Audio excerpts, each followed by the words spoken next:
Now this is the second part, chapter 9. Up you go. So tools used in mountaineering. अब यहाँ इस second part में हम ये देखेंगे कि माउंटेनियरिंग में कौन कौन से टूल्स यूज़ होते हैं. तो आप यहाँ देख सकते हो हेलमेट, बूट्स, क्रैम्पन्स. जब बर्फीला इलाका आता है तो क्रैम्पन्स, ये वाले क्रैम्पन्स पहन के जाना पड़ता है. Harness, step sling, snowball, ice screw, ice axe, carabiner, ascender, figure eight, main rope, ice hammer. ये सारी चीज़ें, क्लाइंबिंग बूट्स, क्रैम्पन, आप यहाँ देख सकते हो. ये सारी चीज़ें ज़रूरत पड़ती हैं माउंटेनियर्स को. So rock climbing. अब हम रॉक क्लाइंबिंग के बारे में पढ़ेंगे. We had to climb 15 kilometre to reach Tekla village. अब हमें 15 किलोमीटर्स जाना था, तब हम टेकला विलेज पहुंचेंगे. It was at a height of 1600 metres. तो ये कितनी हाइट पे था? 1600 मीटर्स की हाइट पर. Our rucksack had all that we may need. और हमारे रक्सैक में वो सारी चीज़ें थी जो हमें जिनकी हमें ज़रूरत पड़ने वाली थी. Food packets, water bottles, rope, hook, plastic sheet, diary, torch, towel, soap, wind cheater, whistle, glucose, jaggery, chana and some other snacks. ये सारी चीज़ें हमारे रक्सैक बैग. तो ये सारी चीज़ें वो अपने रक्सैक बैग में लेकर अपने साथ जाते हैं. We could see fruits and vegetables growing in the step fields.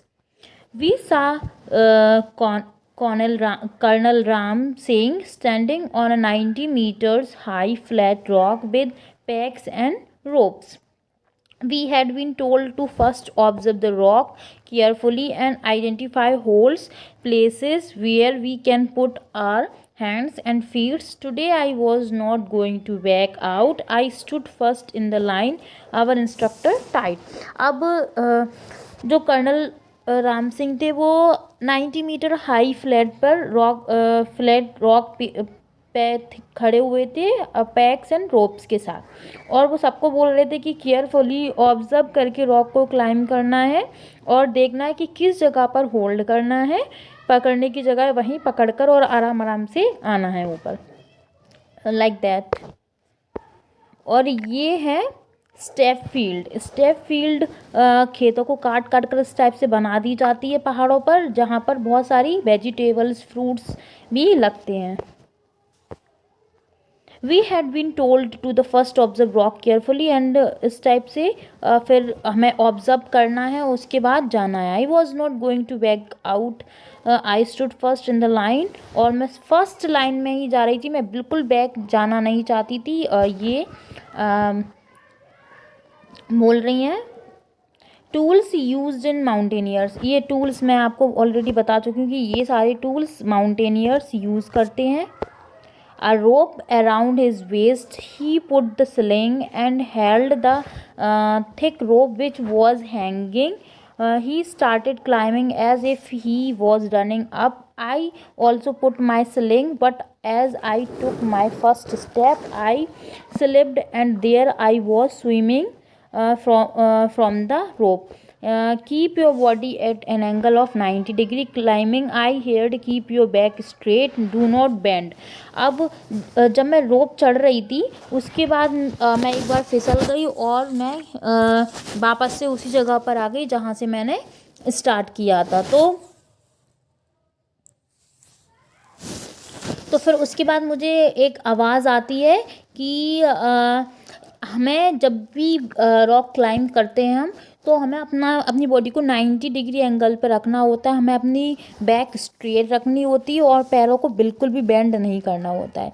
Keeping this in mind, I imagine the rock as the flat ground and started to climb up.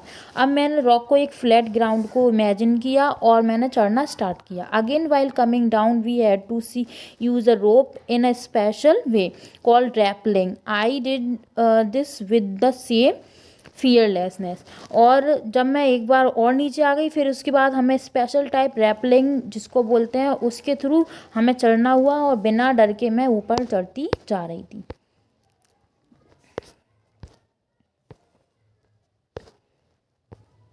इस टाइप से आप यहाँ देख सकते हो 90 डिग्री एंगल में हमें बनाना होता है और हमारा जो बैक साइड होता है वो एकदम स्ट्रेट रखना होता है हमें, like that.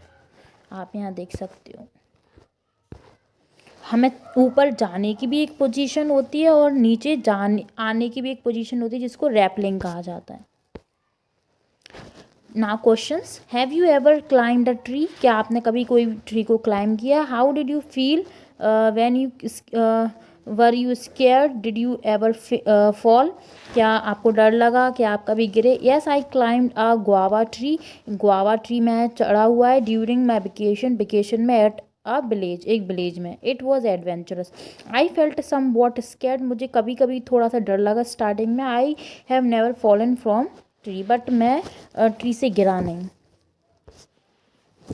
Uh funny incident, एक फनी इंसिडेंट है यहाँ पर। It was evening, Khondovi was feeling hungry. अब शाम का टाइम हो चुका था और खोंडोवी जो मेरी फ्रेंड है उसे बहुत भूख लग रही थी। We did not have anything to eat, और हमारे पास कुछ भी खाने के लिए नहीं था। She jumped over the fence and got into the field, और वो जो फेंस जो तार लगे हुए होते उन्हें कूद गई और एक फील्ड में जा पहुंची। She quickly plugged 2 big cucumbers and came back, और उसने जल्दी जल्दी 2 क्यूकम्बर तोड़े और वापस आ गई। Just then a woman came from behind and caught hold of her bag, और जब उस उतनी देर में एक वुमेन आई और उसने उनके बैग को पकड़ लिया।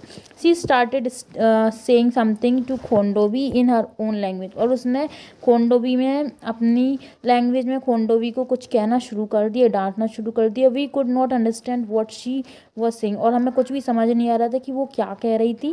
खोंडोवी was trying to explain in her Mizo, और वो अपनी जो खोंडोवी थी वो अपनी मीज़ो लैंग्वेज में उसे समझाना उसने भी शुरू कर दिया। Which could not understand, tried explain in language which we could not understand. I tried to explain Hindi, but neither to them could understand it. Finally folded my hand to say that we were sorry. और मैंने उसे हिंदी में समझाना शुरू किया, but ना तो उसे बिल्कुल भी समझ में आया ना हमें कुछ समझ आया। फाइनली मैंने अपने दोनों हाथ फोल्ड किए, जोड़े और सॉरी कहा। By then our group had gone for ahead, और इतने में हमारा जो ग्रुप था बहुत आगे पहुंच चुका था। इट वॉज ऑलरेडी डार्क, और रात होने ही वाली थी। I thought we had lost our way, मुझे लगा कि अब हम अपना रास्ता भूल जाएंगे। Now we were really scared, अब हमें बहुत ज़्यादा डर लगने लगा था। We could not see anything even with our torches, हमें अपनी टॉर्चेस से भी कुछ नज़र नहीं आ रहा था। I started sweating even though it was cold, और मुझे बहुत पसीना आना शुरू हो गया जबकि इतनी ज़्यादा ठंड थी। आई टाइटली हेल्ड खोंडोवीज हैंड, और मैंने खोंडोवी का हाथ बहुत ज़ोर से पकड़ लिया। आई कॉल्ड आउट लाउडली, और मैं बहुत ज़ोर ज़ोर से चिल्लाने लगी। वेयर आर यू ऑल, आप सब कहाँ हो? कैन यू हियर मी, क्या तुम मुझे सुन सकते हो? My voice accord in the mountain, और जो मेरी आवाज़ थी वो वापस से लौट कर आ रही थी। आपने देखा होगा हम कोई भी पहाड़ पर या किसी भी खाई में चिल्लाते तो हमारी जो आवाज़ होती है वो वापस लौट कर आती है। We both started to whistle loudly, और हमने ज़ोर ज़ोर से सीटियाँ बजाना शुरू कर दिया। एंड फ्लैश्ड अवर टॉर्चेस, और अपनी टॉर्चेस को भी हिलाना शुरू कर दिया। Probably the group had noticed that we were missing, और फिर ग्रुप ने भी नोटिस किया कि हम मिस हो चुके हैं। We heard some whistle at the distance, I understood the signal. We held each others hand tightly and waited. Khondovi felt that we should keep talking.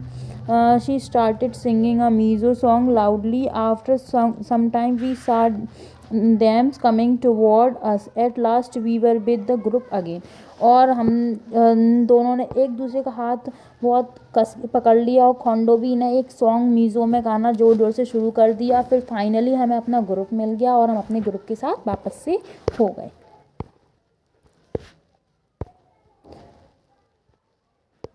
A special guest. After dinner, we met a special guest, Bachendri Pal. She had just been selected as a part of the team to climb Mount Everest. और dinner के बाद हम एक special guest से मिले जिसका नाम था बचेंद्री पाल, और वो एक सिलेक्टेड हो चुकी थी हमारे पार्ट में टीम क्लाइम माउंटेन एवरेस्ट में। She had come to seek the blessing of brigadier Gyan Singh, और वो आई, उन्होंने ब्रिगेडियर ज्ञान सिंह की ब्लेसिंग्स, आशीर्वाद लिया।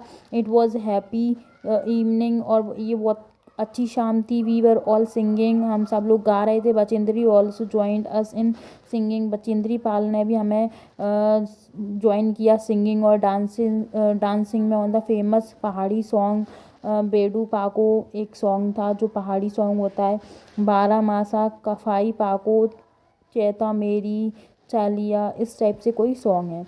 Eight that time we had no idea that Bachendri would become the first Indian women to reach Mount Everest and create history. तो उस time पे हमें बिल्कुल भी आइडिया नहीं था कि जो बचेंद्री पाल थी वो फर्स्ट वुमेन बनेंगी इंडिया की माउंट एवरेस्ट पे पहुंचने के लिए, और वो एक हिस्ट्री क्रिएट करेंगी, जब वो एक सिलेक्टेड वुमेन थी ओनली। माउंट एवरेस्ट पर चढ़ने वाली भारत की पहली महिला बचेंद्री पाल, और ये आप देख सकते हो इन्होंने जाकर सबसे पहले जो हमारा इंडियन फ्लैग था वो वहाँ पर लगाया। इंडियन फ्लैग इसलिए लगाया ताकि, क्योंकि जो इंडियन फ्लैग होता है वो हमारे इंडिया को रिप्रेजेंट करता है। किसी भी कंट्री का जो फ्लैग होता है वो उस जगह को रिप्रेजेंट करता है, इसलिए वहाँ जाकर इंडियन फ्लैग उन्होंने लगाया। कैंप इन द स्नो, अब स्नो में कैसे कैंप करते हैं। We were standing at a height of 2134 metre, हम इतनी हाइट पर थे। We were to spend the night here, और हमने पूरी रात यहाँ बिताई। Everyone was busy trying to put up the tent, सब लोग टेंट लगाने में बिजी थी। We used out layered plastic sheets for the tent, हम प्लास्टिक शीट्स लेकर आए टेंट के लिए। And for the ground the air between the layers would help to keep us warm. We put in the packs and began to put up the tent. As we tied it from one side, the wind flew to the tent from another side. After quite a lot of pulling and tugging, we managed to get the tent up, then dug a drain around the tent. और जैसे ही हम tent लगाते तो बहुत तेज़ हवा, एक side से हम टेंट लगाते दूसरी साइड से हवा आ जाती, टेंट उड़ जाता है। इस टाइप से हम बहुत ज़्यादा मेहनत के बाद हमने फाइनली टेंट लगा लिया। Mount Everest is at a height of 8848 metre, इतनी ऊंचाई पर जो माउंट एवरेस्ट है वो है। तो इस टाइप से हम इन सब की मदद से टेंट लगाना पॉसिबल हो पाया इन सब की मदद से। The next morning we woke up and found that it was snowy, हम जब सुबह उठे तो हमने देखा कि स्नोई, बर्फ़ गिर रही है। White softy fluffy snow flakes were gently falling, wow it was so beautiful. अब हमें बहुत ज़्यादा मज़ा आ रहा था स्नो को देखकर। Beautiful the plants, the trees and the grasses and the mountains, everything looked white, सारी चीज़ें वाइट हो चुकी थी, इतना ज़्यादा स्नो वहाँ हो चुका था। Today we were to climb higher, अब हमें इतनी ऊंचाई पर जाना था 2700 मीटर्स हाइट पर, आज के दिन हमें जाना था। We worked carefully on the snow with the help of sticks, और हम स्नो पे स्टिक की मदद से केयरफुली चलने के लिए हम चलना पॉसिबल हो पाया। It was difficult because we kept slipping, ये बहुत डिफ़िकल्ट था क्योंकि हमारे जो पैर थे वो स्लिप हो रहे थे। By afternoon we had reached snow covered mountain, we enjoy throwing snowballs at each other and making a big snowman, और हमने snowman बनाया, snowballs बनाई, खूब सारी वहाँ पर मस्ती। So here the chapter ends. Hope you like it.